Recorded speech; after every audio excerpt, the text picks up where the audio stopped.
சுதாசிரிச்சுக்கு என்ன நினைக்கிறேன். இன்றைக்கி ரெசிபி பார்க்கங்களா, வாங்க பார்க்கலாம். பால் கடம்பு செய்யறதுக்கு பால் வந்து 1/2 லிட்டர் எடுத்துருக்கேன். நல்லா கொதிச்சு வரட்டும்.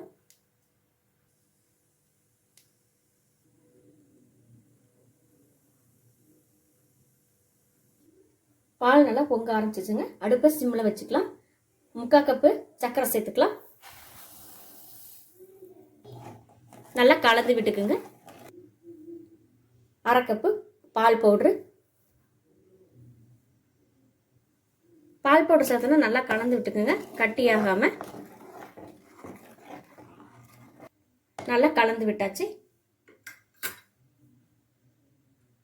8 கிராம் அளவுக்கு அகர் சேர்த்துக்கலாம். கை விடாமல் நல்லா கலந்துக்கிட்டே இருங்க. இந்த சமயத்தில் அடுப்பு வந்து மீடியம் ஃப்ளேமில் இருக்கட்டும். பால் வந்து பொங்கி வரும். நம்ம கை விடாமல் கலந்துகிட்டே இருக்கலாம். 1/2 ஸ்பூன் அளவுக்கு ஏலக்காய் தூள் சேர்த்துக்கலாம்.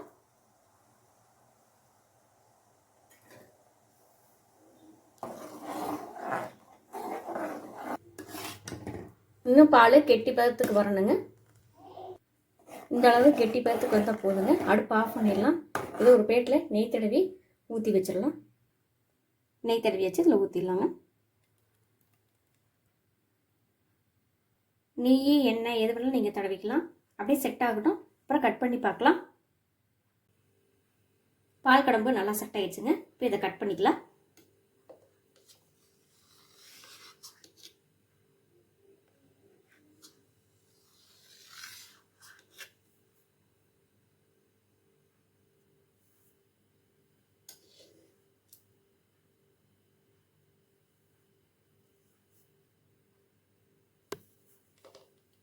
ரெண்டு மணி நேரம் ஃப்ரிட்ஜில் வச்சுருந்தாங்க. நல்லா செட் ஆயிடுச்சு.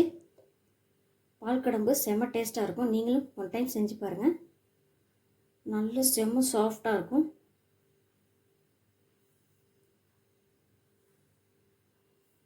பால் கடம்பு ஒரு டைம் செஞ்சால் திரும்ப திரும்ப செஞ்சு சாப்பிடும் போல் தோணும். அவ்வளோ ஒரு டேஸ்ட்டாக இருக்கும். நீங்களும் செஞ்சு பார்த்துட்டு எப்படி இருக்குன்னு சொல்லுங்கள். சுதாசிரி சமையல் பார்த்ததுக்கு ரொம்ப நன்றிங்க.